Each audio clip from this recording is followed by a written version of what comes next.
Hello friends, कैसे हैं आप सभी। आई होप बहुत ही अच्छे होंगे। तो एक बार फिर से स्वागत है आप सभी का आपके अपने YouTube channel e learning with Priyal पर। डिस्कस करते हैं आज का सेशन। आज हम लोग डिस्कस करने वाले हैं किंगडम फंजाई का मोस्ट इम्पॉर्टेंट टॉपिक, जिसको कि आप लोग यीस्ट के नाम से जानते हैं, सेकेरोमाइसिस के नाम से जानते हैं। तो ये बहुत ही ज़्यादा इंपॉर्टेंट है हमारे एग्जाम के व्यू से। यदि हम बात करते हैं टीजीटी और पीजीटी की, तो इस सिंगल टॉपिक से ना मैक्स टू मैक्स 2 से 3 क्वेश्चन पूछ ही लिए जाते हैं घुमा फिरा के। ठीक है, तो मैंने ये जो सेशन है ऑलरेडी कराया हुआ है, लेकिन कुछ पॉइंट ऐसे होते हैं जो कि मोस्ट इंपॉर्टेंट है, उनको वापस से रिवाइज करने की ज़रूरत होती है। तो इसलिए मैंने फिर से कुछ पॉइंट को है शॉर्टलिस्ट किया और आपके सामने एक पीडीएफ फॉर्म में तैयार की है। तो बिल्कुल आप इस सेशन को जरूर देखना, बहुत ही ज़्यादा इंपॉर्टेंट है। सबसे पहले हम लोग देखते हैं यीस्ट का क्लासिफिकेशन, जो कि मस्ट है कि आप इसको जानें, क्योंकि जो क्लासिफिकेशन है इससे भी कई सारे क्वेश्चन हमारे एग्जाम में प्रीवियस में भी पूछे गए हैं। तो इसलिए हर एक पॉइंट को देख के चलना है। जैसे कि जो यीस्ट है, आप ये बात जानते हो, किंगडम फंजाई से बिलोंग करता है। डिवीजन की अगर हम बात करें तो डिवीजन होती है इसकी माइकोटा। ठीक है, सब डिवीजन की बात करते हैं, यूमाइकोटिना है। क्लास अगर बात करते हैं कि जो यीस्ट है, फिर जो सेक्यूरोमाइसीज है, इसको कौन सी क्लास में रखा गया है, तो एस्कोमाइसिटीज इसकी क्लास होती है जिसमें यीस्ट को रखा गया है। ये जो क्वेश्चन है बहुत बार पूछा गया, इसको इसलिए डबल मार्क कर लेना। ठीक है, नेक्स्ट अगर हम बात करते हैं ऑर्डर की कि जो यीस्ट है ये कौन सा ऑर्डर में रखा गया है, तो ये है एंडोमाइसिटेल्स। ठीक है, बात करते हैं फैमिली की, तो सेक्यूरोमाइसीज है तो इसकी फैमिली होती है सेक्यूरोमाइसिसी। ठीक है, नेक्स्ट बात करते हैं जीनस, जिसको कि हमने इटैलिक में लिखा है, जो कि एक ऑब्वियस बात है, लिखा ही जाता है इटैलिक में। आप बाइनोमियल नोमेनक्लेचर में आपने पढ़ा होगा, पूरा लीनियस का जो सेशन है पूरा अच्छे से लिया होगा आपने, मैंने ऑलरेडी डिस्कस किया हुआ है इसको। तो जीनस जो है इसका सेक्यूरोमाइसिस। मोस्ट इंपॉर्टेंट हम पढ़ रहे हैं यीस्ट के बारे में। नेक्स्ट अगर बात करते हैं, अब इसके कुछ अनदर इंपॉर्टेंट पॉइंट है जो कि हम जान लेते हैं। जैसे कि आप लोग जानते होंगे कि जो यीस्ट है ये यूनिसेलर होता है। कन्फ्यूजन तो इस बात में है ही नहीं, क्योंकि फंजाई के मल्टी सेलर तो होते नहीं। फिर भी फंजाई के कुछ जनरा भी ऐसे हैं जो कि मल्टी सेलर होते हैं, लेकिन यीस्ट एक्सेप्शन है। यीस्ट हमारा होता है यूनिसेलर। बात करें थोड़ी हैबिटेट की, तो ये सेप्रोफाइटिक होते हैं। सेप्रोजोइक मतलब जो सड़े गले जो हमारे प्लांट्स होते हैं उनकी पत्तियां होती हैं, उन पर रहकर अपना फीड करते हैं। सेप्रोजोइक फंगस भी हैं, मतलब कि जो सड़े गले कुछ एनिमल्स होते हैं, कुछ छोटे मोटे इंसेक्ट्स हैं, बहुत सारी चीज़ें ऐसी होती हैं जो सेप्रोजोइक है, मतलब जो एनिमल ऐसे होते हैं, सड़े गले होते हैं, जिनकी मतलब ऐश होता है बेसिकली। तो उस पर क्या करते हैं, ये अपना जीवन निर्वाह करते हैं, मतलब उसी पर नरिशमेंट लेते हैं, उसी से फीड लेते हैं। ठीक है, एक बात और याद रखना कि जो इम्पॉर्टेंट बात इसके बारे में है कि ज़्यादातर जो देखा गया है यीस्ट के बारे में, ये ऐसे सबस्टेट पर ग्रो करते हैं। सेप्रोजोइक भी हो गया, सेप्रोफाइटिक भी हो गया, ठीक है, वे सड़े गले पदार्थों पर, सड़े गले एनिमल्स के उस पर रहकर। कुछ एक्सक्रीटा भी होते हैं एनिमल्स के, जिन पर ये देखे जाते हैं, जिन पर ये फीड करते हैं, जहाँ ये ग्रो करते हैं।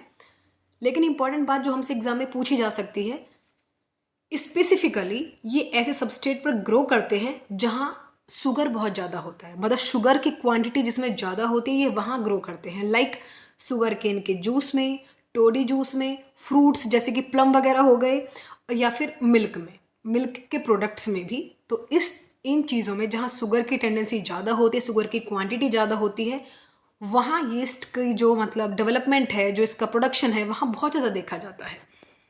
नेक्स्ट अगर बात करते हैं इसकी एक इम्पॉर्टेंट बात, वाइन यार्ड जो है, वाइन यार्ड सॉइल इसका फेवरेट हैबिटेट है, मतलब वहाँ ये बहुत ही ज़्यादा देखने को मिलते हैं।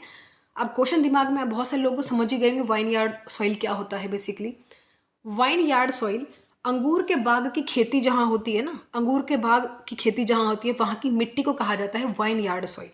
ठीक है, जहाँ से हमको वाइन मिलती है, किशमिश मिलती है, टेबल शुगर मिलते हैं। बेसिकली जो अंगूर की पूरी खेती होती है उसको हम विटीकल्चर के अंदर पढ़ते हैं। ये बात तो आप जानते ही होंगे, विटीकल्चर का नाम। विटीकल्चर का इससे लास्ट ईयर क्वेश्चन में पूछा भी गया था, तो इसलिए जो विटीकल्चर वो वहीं उससे रिलेटेड है, उसी खेती से रिलेटेड है। लेकिन वाइन यार्ड सॉइल मतलब कि अंगूर के बाग की खेती जहाँ की जाती है, वहाँ की मिट्टी को आप वाइन यार्ड सॉइल कहते हैं। तो वहाँ जो है यीस्ट का प्रोडक्शन बहुत ज़्यादा होता है, तो इसलिए ये उसका फेवरेट हैबिटेट है। नेक्स्ट अगर बात करते हैं यीस्ट के बारे में, तो यीस्ट लेस डेवलप्ड मेंबर है एस्कोमाइसिटीज का, मतलब जो सबसे कम डेवलप्ड मेंबर है अगर एस्कोमाइसिटीज का, तो वो यीस्ट ही है। ये बात है, आपको नोट कर लेना। लेकिन हमारे एग्जाम के व्यू से अगर कुछ इंपॉर्टेंट है, पेनिसिलियम हो गया, यीस्ट हो गया। जितने भी सेशन है ना पूरे फंजाई के, मैंने सभी कंप्लीट कराए हुए हैं, पूरी प्लेलिस्ट बनी हुई है। वापस से एक एक करके इनका एक सेशन लेते हैं, क्विक रिवीजन करते हैं उसके थ्रू। लेकिन जो डिटेल्ड सेशन है वो आप ज़रूर ले लेना। इसी के साथ साथ आपको ये वाले सेशन भी लेने, क्योंकि ये मस्ट हैं, लास्ट मिनट पे रेडी किए गए सेशन है। दैट मीन्स पूरा एनालाइज करने के बाद कि कोई पॉइंट वहाँ इस दोनों सेशन से छूटे ना, तो इसलिए इन दोनों ही सेशन को लेना इम्पॉर्टेंट है। पूरी प्लेलिस्ट बनी हुई है, पूरे सेशन अच्छे से देख डालो। एग्ज़ाम बहुत जल्दी अनाउंस होने वाली है डेट, फाइनली इसका जो अध्यक्ष हैं वो भी नियुक्त हो गई हैं, तो कभी भी एग्ज़ाम की डेट आ सकती है। अब कोई इंतज़ार करना बाकी नहीं रह गया है, सिर्फ इंतज़ार इस बात का करें कि हमारे एग्ज़ाम का दिन कौन सा होगा, बस बात इतनी सी है। एक और बात इसके बारे में कि जो भाई यीस्ट है ना, इसके पास कोई माइसेलियम नहीं होता है। फंजाई के कैरेक्टरिस्टिक्स ही है कि माइसेलियम है। आप जानते होंगे कि हाइफी के बारे में माइसेलियम मैंने सभी बहुत डिटेल्ड चीज़ें बताई हुई हैं, तो यीस्ट के पास माइसेलियम नहीं होता है। अगर इसकी शेप की बात करें, सर्कुलर होता है, यूनिसेलर, कलरलेस फंगस है ये बात आप जानते होंगे। बेसिकली स्यूडोमाइसेलियम होते हैं। स्यूडोमाइसेलियम आप जानते होंगे कि मतलब कुछ बर्ड्स की चेन बन जाती है, उसको हम कह देते हैं स्यूडोमाइसेलियम है। मतलब वो, लेकिन एक्चुअल माइसेलियम नहीं होता, मतलब ऐसे ही कुछ चेन लाइक स्ट्रक्चर फॉर्म हो जाते हैं, जिसको हम कहते हैं स्यूडोमाइसेलियम, मतलब कि फॉल्स माइसेलियम। ठीक है, अगर आप बात करते हैं इसकी सेल वॉल की, तो सेल वॉल होती है उसमें 6 से 8% तो होता है प्रोटीन। सेल वॉल की जो क्वांटिटी है ये आपसे बहुत बार पूछी जाती है, मतलब जो प्रोपोर्शन है किस किस चीज़ के बने हुए हैं, मतलब सेल वॉल किस सब्सटेंस की बनी हुई होती है, तो इसलिए इन पॉइंट्स को नोट कर लेना। आगे बढ़े उससे पहले ई लर्निंग विद प्रियल आपका ही चैनल है, सब्सक्राइब कर लेना, वीडियोस को लाइक करना, शेयर क्या करें। कोई भी ऐसी बातें हैं जो मतलब कुछ समझ में नहीं है तो मुझे कमेंट सेक्शन में आप लोग बता सकते हैं। सेशन थोड़ा लेट हो सकते हैं, लेकिन जो भी होंगे वो आपके लिए ऑथेंटिक होंगे आपके एग्ज़ाम के व्यू से। ये तो मतलब 101% गारंटी है इस चीज़ की कि जो भी मैं आपको पढ़ाऊँगी बिल्कुल भी वेस्ट नहीं जाने वाले। ये आप खुद एग्ज़ाम में जाके एनालाइज कर लेना, इससे ज़्यादा ट्रस्ट की बात तो और क्या ही होगी। आप अपने प्रैक्टिस सेट उठा के देख सकते हैं, इनफैक्ट आप प्रीवियस ईयर उठा के देख सकते हैं। उनको एनालाइज करके ही मैं यहाँ पूरा जो सेशन होता है वो प्रिपेयर करती हूँ, ताकि हर एक मिनट आपका भी इंपॉर्टेंट है, इनफैक्ट मेरा भी, लेकिन मेरे ज़्यादा आपका इंपॉर्टेंट है क्योंकि आप लोग बहुत मेहनत कर रहे हो जो भी है अपने एग्ज़ाम के लिए। लेकिन इंपॉर्टेंट बात ये है कि आप जब टाइम दे रहे हो तो वैल्यूबल जगह दो। तो इसलिए जो भी सेशन है इस चैनल के माध्यम से तो आपको बिल्कुल ऑथेंटिक ही दिए जा रहे हैं आपके एग्ज़ाम के हिसाब से। कुछ भी स्किप नहीं करना है, अच्छे से भी सेशन लेना। कोई टॉपिक ऐसा है जो आप चाहते हैं, इंपॉर्टेंट लग रहा है आपको, जो मैंने नहीं पढ़ा है अब तक अपने चैनल के माध्यम से, कमेंट करके बता सकते हैं आप। नेक्स्ट बात करते हैं, जो इसकी सेल वॉल होती है उसमें 2 पॉलीसेकेराइड होते हैं, एक तो होता है ग्लूकेन और एक होता है मेनन।